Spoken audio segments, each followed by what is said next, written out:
नमस्कार, आप देख रहे हैं बीएन मीडिया न्यूज़ विभाग मीडिया में आपका स्वागत है। तो आज पेश हैं खबरों के खबरनामा में।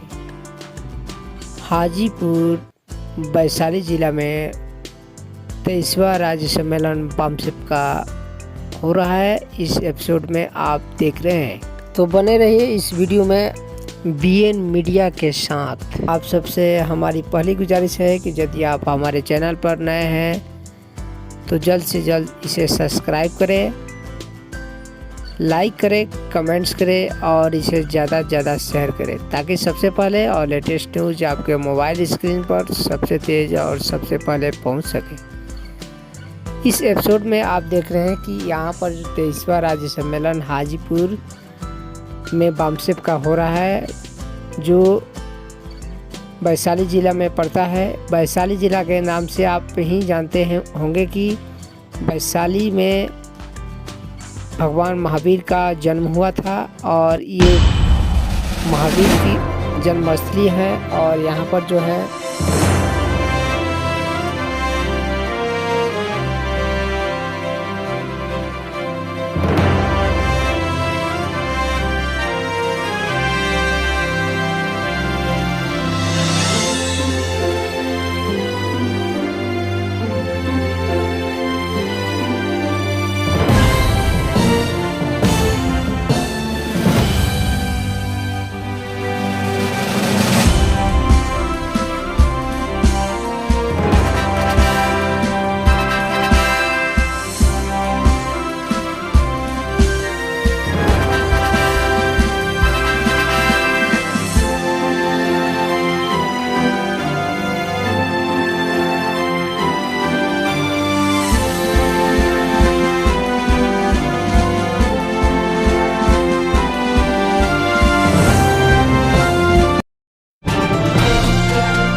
तो ये ब्राह्मण लोग एससी एसटी ओबीसी के लोगों को नॉमिनेट करते हैं और नॉमिनेट जिनको करते हैं वही आदमी में से हमको दो में से एक को चुनना पड़ता है। हमारे सामने दो विकल्प, बीजेपी कांग्रेस बीजेपी। बीजेपी के ब्राह्मणों ने एससी एसटी ओबीसी के लोगों को नॉमिनेट किया, कांग्रेस के ब्राह्मणों ने एससी एसटी ओबीसी के लोगों को नॉमिनेट किया। दोनों लोगों ने नॉमिनेट किया, नॉमिनेट किए हुए दो में से एक को चुनना। जिसको चुनती है उसी में से एक को जनता चुनती है। तो पहले कौन चुनती है? पार्टी चुनती है। कितने लोगों को चुनना? बाबा साहब अम्बेडकर कैसा सोचते हैं? जयप्रकाश ने कभी नहीं बताया ये बात, जवाहरलाल नेहरू ने ये बात कभी नहीं बताई, ये बात गांधी जी ने कभी नहीं बताई, ये बात अम्बेडकर ने बताई। ये अम्बेडकर की बातों को मैंने पढ़ा और मैं आपको समझा रहा हूं। डिफरेंस बिटवीन अम्बेडकर में और गांधी, अम्बेडकर में लोहिया में, अम्बेडकर में जयप्रकाश में, उन्होंने नहीं बताया। इस वजह से हम धोखा खा रहे हैं। नॉमिनेटेड अंग्रेजी शब्द है, अंग्रेजी शब्द का हिंदी अर्थ होता है नामधारी। अंग्रेजी नॉमिनेटेड शब्द का अर्थ होता है नामधारी। नामधारी भी शायद हिंदी होने के बावजूद भी समझ में नहीं आ रहा आपके, और समझाता। एक होता है कामधारी, थोड़ा बहुत आ गया, उल्टा बताया ना तो उल्टा समझ में आ रहा। एक होता है कामधारी और एक होता है नामधारी। एक नाम का आदमी केवल नाम का है और एक काम करने वाला है, तो कामधारी नामधारी। तो हम लोगों को नामधारी नहीं चाहिए, हम लोगों को हमारी लड़ाई लड़ने वाला, हमारा काम करने वाला एमएलए चाहिए, एमपी चाहिए, प्रतिनिधि चाहिए। ये बाबा साहब अम्बेडकर 1918 को उन्होंने कहा। देखो कितना खबरदार अम्बेडकर, कितना खबरदार है, कितना सतर्क है, कितना विजिलेंट है। इतना सतर्क है कि दूसरे लोग जो है हमारे लोगों को नॉमिनेटेड रिप्रेजेंटेशन देंगे, हमारे लोगों के आंखों को दिखाई भी देगा, अरे ये तो हमारा है, मगर उधर संसद में जाके बोलता ही उसका हो जाता है। जब वो संसद से घर में आता है तो हमारे आदमी उसको जाकर मिलते हैं कि आपने क्यों नहीं बोला। वो क्या कहता है, मान लो उदाहरण के वो पासवान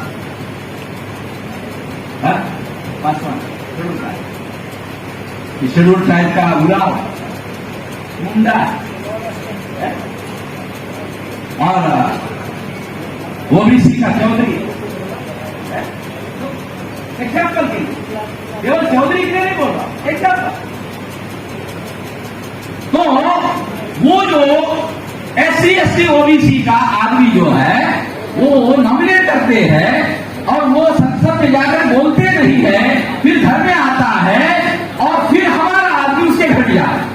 अरे आपने क्यों नहीं बोला, हमने तो इसके लिए आपको वोट दिया था, आपको इसीलिए वोट दिया था, आप बोले हमारी आवाज उठाए, आप नहीं बोले। वो क्या बोलता है, आप थोड़ी टिकट दिए थे, आप दिए टिकट हमको बिहारी स्टाइल से, आप हमको टिकट दिए थे तो हमारा आदमी क्या होगा, हमने वोट दिए थे ना। अरे वोट तो बाद में दिया, पहले टिकट आपने दिया नहीं, टिकट किसने दिया, कांग्रेस ने दिया, बीजेपी ने दिया।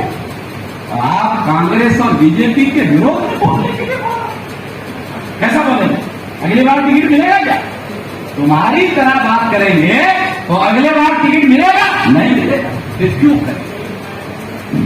नहीं हमने आपको वोट दिया, अरे तो दूसरे नंबर पर न दिया आपने, पहले तो पार्टी ने हमको टिकट दिया, उसके बाद आपने दिया, और वो भी आपने क्यों दिया, क्योंकि आपके पास कांग्रेस के विरोध में बीजेपी था और बीजेपी के विरोध में कांग्रेस था, दो ही ना विकल्प थे, इसीलिए ने हमको दिया।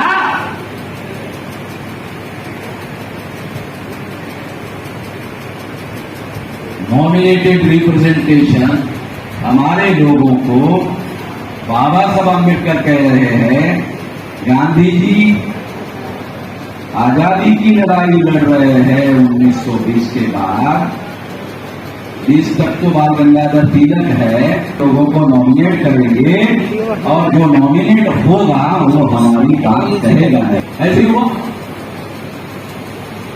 गांधी जी के आजादी में हमारे लोगों को नॉमिनेट किया गया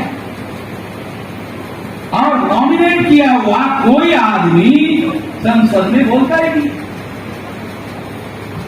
इसलिए बाबा साहब अम्बेडकर ने कहा था कि हमें रियल रिप्रेजेंटेशन चाहिए, हमें सच्चा प्रतिनिधि चाहिए, हमें नामधारी प्रतिनिधि नहीं चाहिए, हमारी लड़ाई लड़ने वाला आदमी चाहिए। तो मैं आपको थोड़ा इतिहास समझा, फिर नहीं, अंग्रेजों ने नहीं माना। बाल गंगाधर तिलक कांग्रेस के नेता थे, उन्होंने इस बात का विरोध किया जो बाबा साहब अम्बेडकर ने कहा, विरोध किया, इसलिए अंग्रेजों ने नहीं माना। और फिर 10 साल के बाद समीक्षा करने के लिए 1928 को साइमन कमीशन भारत में आया, समीक्षा करने के लिए कि जिन लोगों को हमने ये अधिकार दिया उन लोगों को उसका कितना फायदा हुआ, कितना नुकसान हुआ। 1928 को जब साइमन कमीशन आया तो साइमन कमीशन ने घोषित किया कि हम लोग SC ST OBC माइनॉरिटी के जो लोग हैं उन लोगों को रिप्रेजेंटेशन बनाएंगे। तो कांग्रेस के नेताओं को लगा, क्योंकि 1920 के बाद तो बाल गंगाधर न गए और गांधी जी कांग्रेस के नेता बने, गांधी जी जब कांग्रेस के नेता बने तो गांधी जी को लगा अरे इससे तो SC, इसलिए गांधी जी ने आंदोलन शुरू कर दिया।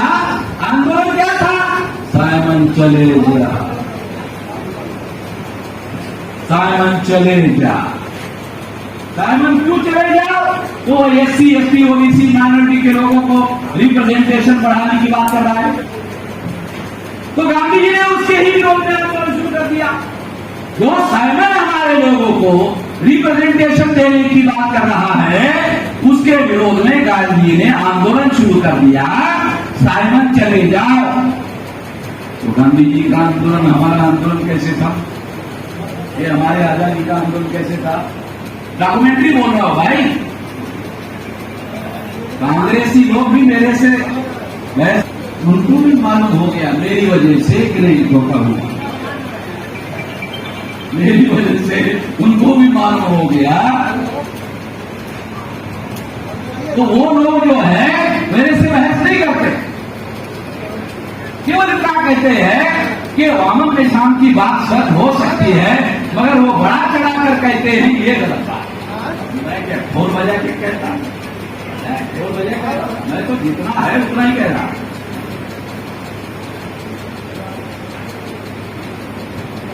तो बाबा साहब अम्बेडकर ने साइमन कमीशन का वेलकम किया, तो कांग्रेस के नेताओं ने बाबा साहब अम्बेडकर को देखो ही क्या, कांग्रेस के लोगों को मैंने पूछा, जमाना बदल गया, समझे, जमाना बदल गया, बराबर है। जमाना किसने बदला? बाम सिंह ने बदला। जमाना बदल गया, अपने आप दुनिया में परिवर्तन नहीं होता है, दुनिया में इंसानों में परिवर्तन अपने आप नहीं होता। जैसे सूरज हर दिन निकलता है वो भी बदलाव होता है, मगर वो बदलाव और इंसानों में बदलाव में फर्क होता है। सूरज को हम दूसरे दिन नहीं ला सकते, वो अपने आप आता है, मगर इंसानों में परिवर्तन अपने आप नहीं आता है, लाना पड़ता है। इंसानों में बदलाव लाना पड़ता है, उसके लिए विचारधारा चाहिए, उसके लिए ऑब्जेक्टिव चाहिए, उसके लिए कार्यक्रम चाहिए, उसके लिए ऐसी लड़ाई लड़ने वाले कार्यकर्ता, संगठन और नेता चाहिए, जिंदगी खपा देने वाले लोग चाहिए। सब होता है, अपने आप नहीं होता है। तो इसलिए साथियों, मैं बात आपको बता रहा हूं, समझा रहा हूं। जब सेकंड राउंड टेबल कॉन्फ्रेंस के लिए बाबा साहब अम्बेडकर को इन्विटेशन आया, तो वो खादाराम मंदिर का सत्याग्रह चला रहे थे नासिक में। ये भी बड़ी अजीब बात है, सारे दुनिया में राम बोल रहे हैं, वो नासिक में आते आते काला कैसा हो गया कि मंदिर का नाम है काला राम मंदिर। राम तो लगभग बोला ही है नंदी जी, वहां जाते जाते काला कैसा हो गया पता नहीं चला। पंडितों को मैंने पूछा काला कैसे हो गया, वो तो बता नहीं सकते। साथियों, मैं आपको बता रहा हूं कि जब कालाराम मंदिर का सत्याग्रह बाबा साहब अम्बेडकर चला रहे थे, उसी दौरान बाबा साहब अम्बेडकर को लंदन में राउंड टेबल कॉन्फ्रेंस का इन्विटेशन आया, वो वहां गए और वहां जाने के बाद हमारे लोगों के लिए उन्होंने कहा कि हमें adequate representation with separate location. Adequate representation का मतलब है संख्या के अनुपात में प्रतिनिधित्व चाहिए, और वो प्रतिनिधित्व सेपरेट इलेक्टोरेट में चाहिए, सेपरेट इलेक्टोरेट में चाहिए, सेपरेट इलेक्टोरेट में चाहिए। बाबा साहब ने कहा सेपरेट इलेक्टोरेट का क्या मतलब है? शेड्यूल कास्ट के लोग ही वोटर होंगे, शेड्यूल कास्ट के ही कैंडिडेट होंगे, शेड्यूल कास्ट के ही वोटर शेड्यूल कास्ट के कैंडिडेट को चुनेंगे, शेड्यूल ट्राइब के ही वोटर होंगे, शेड्यूल ट्राइब के ही कैंडिडेट होंगे, और वह उसको चुनेंगे। अगर चुनाव लड़ना है तो शेड्यूल कास्ट के चुनाव क्षेत्र में केवल शेड्यूल कास्ट के कैंडिडेट चुनाव लड़ सकते हैं, शेड्यूल ट्राइब के चुनाव क्षेत्र में शेड्यूल ट्राइब के चुनाव लड़ सकते हैं। That is separate electorate. ये मांग बाबा साहब अम्बेडकर ने उठाई, ये मांग उठाई। जब ये मांग उठाई तो बैकवर्ड क्लासेस के लोगों ने इसका, गांधी जी ने विरोध किया और बैकवर्ड क्लास में ज्वाइंट प्रोटेक्ट लागू हो गया। गांधी जी ने इसके विरोध में आमरण अनशन किया। 17 अगस्त 1932 को सेपरेट इलेक्टोरेट ऐलान हो गया, दे दिया अंग्रेजों ने। तो गांधी जी ने इसके विरोध में आमरण अनशन किया। जब गांधी जी किया, हक और अधिकार बाबा साहब आम्बेडकर अंग्रेजों से लड़कर लाए। गांधी जी ने ये अधिकार क्यों लाए, इसके विरोध में आमरण अनशन किया। कितने बिहार के लोगों को बताए कि गांधी जी ने शेड्यूल कास्ट, शेड्यूल ट्राइब के सेपरेट डेमोक्रेट के विरोध में आमरण अनशन किया। गांधी जी ने अपने जीवन में 21 बार उपवास किया, एक बार भी SC ST के समर्थन में नहीं किया, जब किया विरोध में ही किया। मालूम नहीं हमारे बैकवर्डों का राज आया, मगर वो इतिहास पढ़ा नहीं रहे, सिलेबस में भी नहीं पढ़ा रहे, पार्टी में भी नहीं पढ़ा रहे, सिलेबस में भी नहीं पढ़ा रहे, पार्टी में भी नहीं पढ़ा रहे। और गांधी जी के आमरण अनशन की बदौलत पूना पैक्ट हुआ, 24 सितंबर 1932 हुआ। पूना पैक्ट में गांधी जी ने ज्वाइंट डेमोक्रेट थोपा कि शेड्यूल कास्ट के चुनाव क्षेत्र में शेड्यूल कास्ट चुनाव लड़ सकता है, ब्राह्मण क्षत्रिय वैश्य वोट दे सकता है, तो ब्राह्मण क्षत्रिय वैश्य वोट देता है, और हाजी हाजी करने वाला शेड्यूल कास्ट शेड्यूल ट्राइब चुनाव जीत जाए, ऐसी व्यवस्था ब्राह्मण क्षत्रिय वैश्य करता है। तो ब्राह्मण के इशारे पर काम करने वाला SC और ST का आदमी चुनाव जीतकर जाता है। कांग्रेस ने ऐसे लोगों को वोट दिया, ऐसे लोगों को टिकट दिया, बीजेपी ने ऐसे लोगों को टिकट दिया, और ऐसे लोगों को ब्राह्मण क्षत्रिय वैश्य ने वोट देकर चुना कर लाया। जब SC ST के लोग संसद में चुनकर गए तो बीजेपी की तरफ से गए, कांग्रेस की तरफ से गए, और कांग्रेस और बीजेपी ने OBC के जाति आधारित गिनती का विरोध किया। तो OBC के लोगों ने गांधी जी के समर्थन का क्या फायदा हुआ? आए लोग राजनीति समझ रहा, इतिहास समझ रहा, बैकवर्ड क्लास के लोग जब गांधी जी को बैकवर्ड क्लास के लोगों ने ज्वाइंट डेमोक्रेट के लिए समर्थन दिया, तो ज्वाइंट डेमोक्रेट से जो दलाल और भड़वे चुनकर जाते हैं, मेरा शब्द नहीं है, बाबा साहब अम्बेडकर ने कहा ज्वाइंट डेमोक्रेट से दलाल लोग चुनकर जाते हैं, भड़ुए चुनकर जाते हैं। भड़ुए समझ, भड़ू का समझ, आप उसको विधायक भी कहते हैं, आप उसको सांसद भी कहते हैं, बाबा साहब अम्बेडकर कहते हैं दलाल है, भड़ुआ है, जिसको आप विधायक जी, विधायक जी, विधायक जी, सांसद जी, सांसद जी, सांसद जी आप कहते हो। बाबा साहब अम्बेडकर क्या कहता है? दलाल और भड़ुआ। ये बात बाबा साहब अम्बेडकर ने ओरल नहीं कहा, और Gandhi and Congress of untouchable नाम की किताब में लिखा, अंग्रेजी में लिखा, agent of the caste Hindu. Agent अंग्रेजी का शब्द है, शुद्ध हिंदी में उसे मध्यस्थ कहते हैं। मध्यस्थ आपको समझ में नहीं आता, इतना शुद्ध हिंदी बिहारी लोगों को इतना शुद्ध हिंदी थोड़ी न समझ में आएगा। मैं देसी हिंदी बताता हूं। एजेंट शब्द का देशी अर्थ होता है दलाल और भड़ुआ।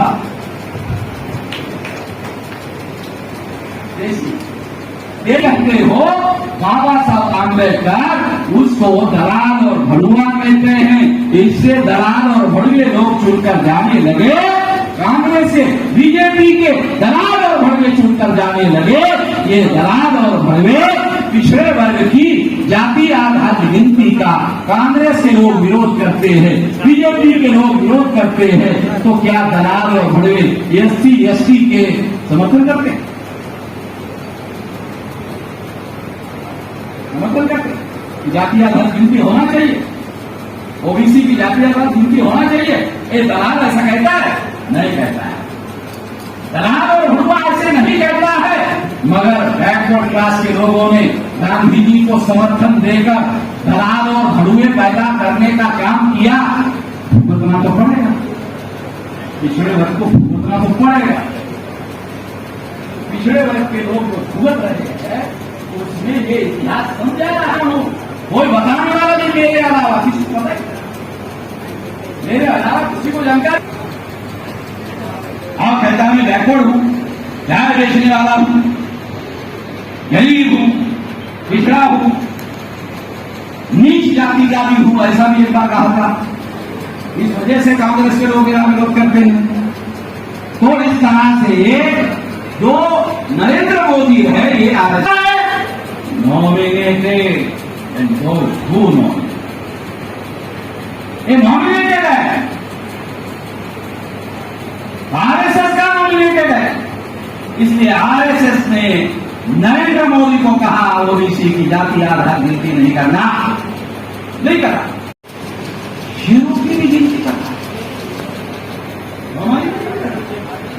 पिछड़े वर्ग की नहीं करना। पिछड़े वर्ग को वो जानवर से ज्यादा महत्वपूर्ण नहीं मानता है, जानवर महत्वपूर्ण है। नरेंद्र मोदी के लिए जानवर महत्वपूर्ण है, पिछड़े वर्ग के लोग महत्वपूर्ण नहीं है, उसकी गिनती कर रहा है। संख्या बढ़ गई ये भी बोल रहा है।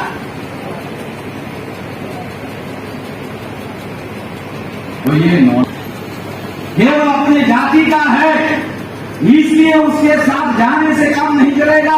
अगर उसका उद्देश्य आपका उद्देश्य एक नहीं है, उसकी विचारधारा आपकी विचारधारा एक नहीं है, और उसका कार्यक्रम आपका कार्यक्रम परिवर्तन का नहीं है, अगर आपके निर्णय लेने वाले लोग और उनके निर्णय लेने वाले लोग एक नहीं है, वो आपका काम करेगा।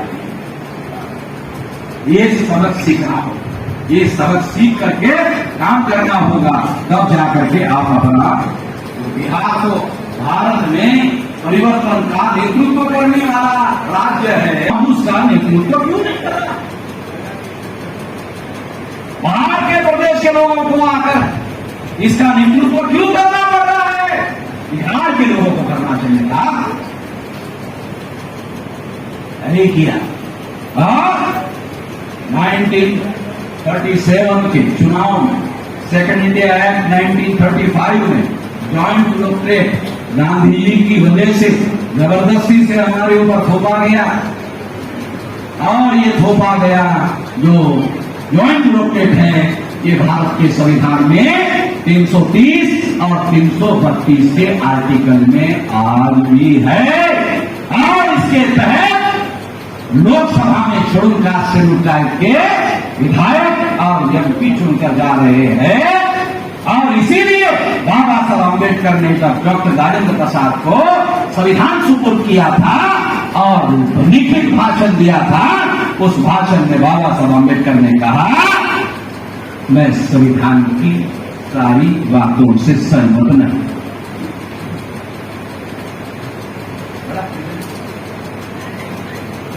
मैं संविधान की सारी बातों से सहमत नहीं हूं, और संविधान लिखने वाले को,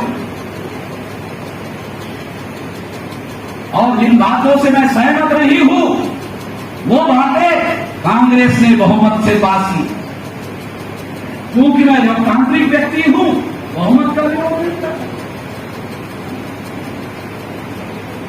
330 आर्टिकल में, 332 आर्टिकल में दलाल और भगवे पैदा करने वाली सिस्टम 10 साल के लिए पढ़ लेना संविधान की कॉपी लेकर। जो भी कह रहा हूं, बाहर जाके संविधान की कॉपी मिलेगी, अंग्रेजी में भी मिलेगी, हिंदी में भी मिलेगी, बाहर पढ़ लेना। 330, 332 पढ़ लेना। उसमें लिखा है ये जो ज्वाइंट प्रोक्लेट है, जिसके तहत शेड्यूल कास्ट और शेड्यूल ट्राइब के लोग चुनकर जाते हैं, 10 साल के लिए हो। 26 जनवरी 1950 को संविधान लागू हुआ। लागू होने के बाद 1960 तक यह कानून लागू रहा। 1960 के बाद शेड्यूल कास्ट के लोगों ने, शेड्यूल ट्राइब के लोगों ने पॉलिटिकल रिजर्वेशन 10 साल के लिए था, वो और आगे बढ़ा दिया जाए। कोई आंदोलन नहीं, कोई मांग नहीं। शेड्यूल कास्ट के सर्विसेज के रिजर्वेशन के लिए हम डेली आंदोलन करते हैं, नौकरी के लिए, एजुकेशन के लिए, प्रोफेशनल एजुकेशन के लिए, रिजर्वेशन इन प्रमोशन के लिए, हमारे सारे लोग डेली आंदोलन करते हैं, देते नहीं। वो देते नहीं। मगर जिस पॉलिटिकल रिजर्वेशन के लिए हमारे लोगों ने कोई आंदोलन नहीं किया, कांग्रेस ने 10 साल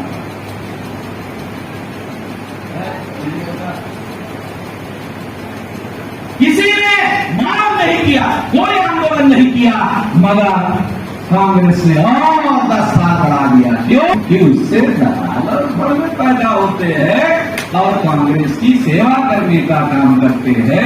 ये दलाल और भड़वे क्या करते हैं, मैं आपको एक उदाहरण देता हूं। जस्टिस अकोदिया जयपुर के और चतुर्वेदी राजस्थान के और एक शेड्यूल कास्ट का एमएलए और एक ड्राइवर जयपुर से जोधपुर जा रहे थे। होना चाहता है, नहीं होना चाहता है, ये कोई विधानसभा का मामला है, कुछ चिंता कर रहा है?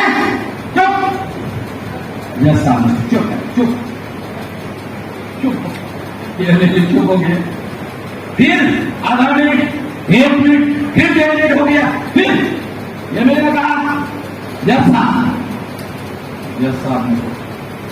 पानी लेकर जाने के लिए तू दोबारा मेरी सहमति लेना चाहता है? मेरी सहमति लेना चाहता है? तेरे नालायकी में मुझे भी शामिल करना चाहता है? नालायक, तेरे को पानी लेकर जाना है, जा, मेरे को पूछ मत, पूछ मत, जाना है जा, मेरे को मत पूछ, मेरे को मैंने उठा, पानी बोतल उठाया, लेकर गया।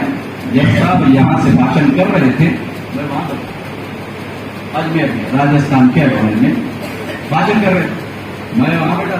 मैंने जज साहब को पूछा, जज साहब, वो हमारा शेड्यूल कास्ट का एमएलए पानी की बोतल लेकर ही गया या चतुर्वेदी का पिछवाड़ा भी धोया? तो जज साहब ने कहा, तो झाड़ी के पीछे से मैं देख नहीं पाया।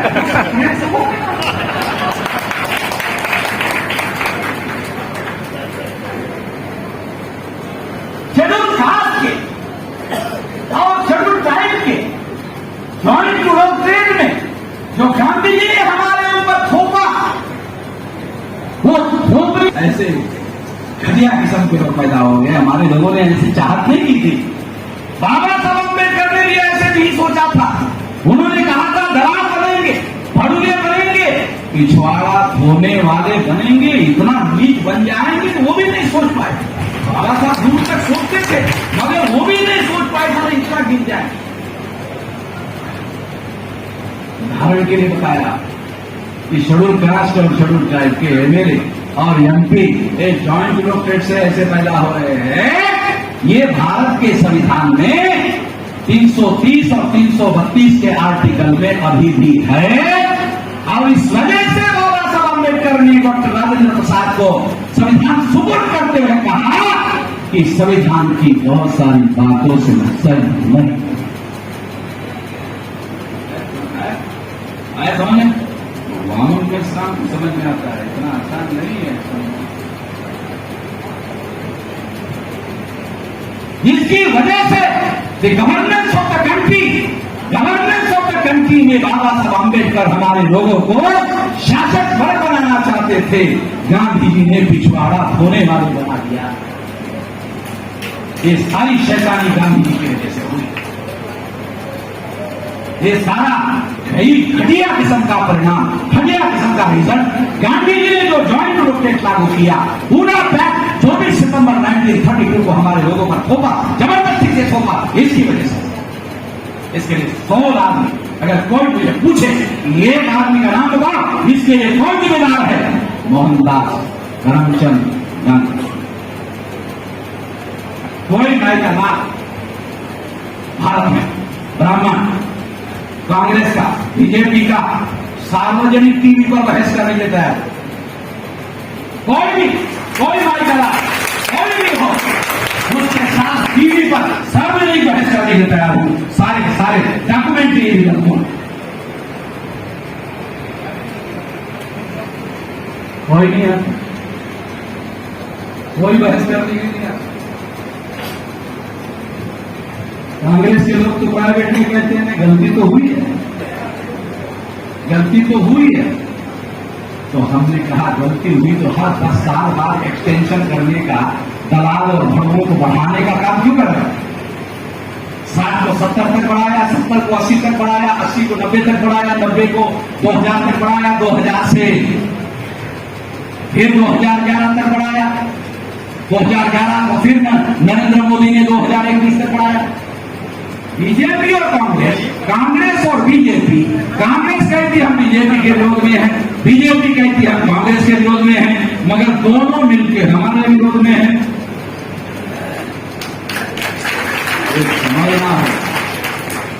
समझना हो, इसलिए ये बातें नहीं आपको समझा रहा हूं। इसके विरोध में 3-4 महीने हुए थे, कब से लगा, अभी मेरी 65 साल की उम्र, 18 साल 3-4 महीने का था, नौकरी लग गई थी। तो ऑफिस में पाटिल नाम का कर्मचारी था सीनियर, तो अधिकारियों ने उसको मुझे ट्रेनिंग देने के लिए रखा। तो मुझे 2 ट्रेनिंग देता था, 6 बजे तक सरकारी ट्रेनिंग देता था, 6 बजे के बाद काम से का ट्रेनिंग देता था, 2 ट्रेनिंग देता था। तो 18 साल 3-4 महीने से लगा हुआ, 65 साल उम्र चल रही है, 47 के लगभग साल हो गए, इतने सालों से कर रहा हूं। और अभी हमारा संगठन कितना बड़ा हो गया, 31 राज्यों, 567 जिलों में, 4000 से ज्यादा तहसीलों में, 22,000 से ज्यादा ब्लॉक में, 1.5 लाख से ज्यादा गांवों में है। इतना विशाल संगठन बन गया। तो 5 मार्च 2019 को 13.72 बीजेपी आरएसएस के लोग थोपना चाहते थे। इसके विरोध में 200.72 का आंदोलन शुरू किया, भारत बंद किया, भारत बंद हुआ और नरेंद्र मोदी को संसद में संविधान संशोधन करने के लिए मजबूर किया। और संविधान संशोधन नरेंद्र मोदी ने किया। जानते हो नरेंद्र मोदी कितना अकड़ू आदमी है, बहुत अकड़ू आदमी है। हमारे देहात में क्या कहते हैं, मैं देहाती आदमी, उससे देहाती उदाहरण, देहात में क्या कहते हैं, मरा हुआ आदमी ज्यादा है, मरा हुआ आदमी ज्यादा करता है, बोलता है कि तिरड़ी पर डालने के पहले सारा घी लगा मैं तो खा हो जाए। गाँव देहात में तो उसको घी लगा है। तो ये जो मरा हुआ आदमी है नरेंद्र मोदी, ये चलती फिरती लाश है। ये हमारे ही लोगों का नाम लेता है, हमारे ही विरोध में काम करते रहता है।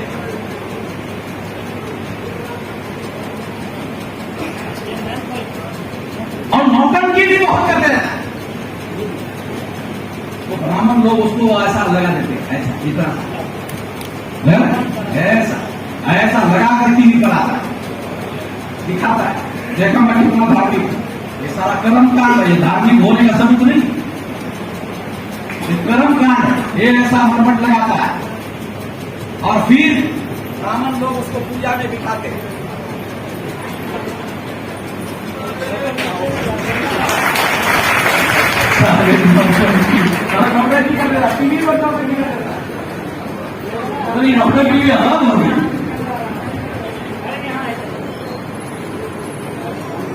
आप लोग पता नहीं देखते मैं तो हमारा एक लोग करके, अरे क्या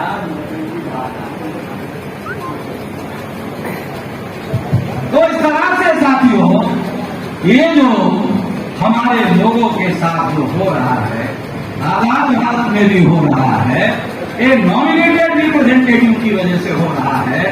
और इस वजह से हमारे 300 से ज्यादा SC ST के तो 131 है और ओबीसी के मिलाकर 300 से ज्यादा MP है। कोई भी सरकार हमारे लोगों के समर्थन के बगैर दिल्ली में बन नहीं सकती, मगर वो लोग हमारे ऐसे लोगों को लेकर बनाते हैं और हमारे ही लोगों से हमारे ही विरोध में काम करवाते हैं। इसमें परिवर्तन लाना होगा।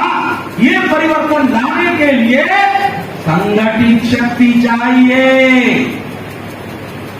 मैं केवल भाषण की बात नहीं कर रहा हूं।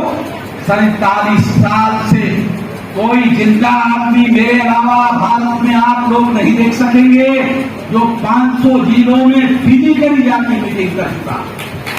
कोई आदमी भारत में आपको ऐसा जिंदा नहीं मिलेगा जो 500 जिलों में जाकर फिजिकल मीटिंग कर चुका हो और इतना बड़ा संगठन बनाया, जिसके लिए 5 मार्च 2019 को भारत बंद करा। छोटा मोटा संगठन नहीं, भारत बंद करा। और 29 जनवरी 2020 को सीएए के विरोध में भारत बंद करा। तो सीएए SC/ST OBC के 75% विरोध में है, 25% मुसलमानों के विरोध में है। तो 29 जनवरी 2020 को मुसलमानों ने भी बड़े पैमाने पर साथ सहयोग दिया और बड़ा विशाल भारत बंद हो गया। तब से लेकर अब तक नरेंद्र मोदी ने पार्लियामेंट में पास किया हुआ कानून अभी तक लागू नहीं हुआ। अभी तक लागू नहीं हुआ हमारे भारत बंद की वजह से। भाजपा के लोग, RSS के लोग, विश्व हिंदू परिषद के लोग क्या कहते हैं?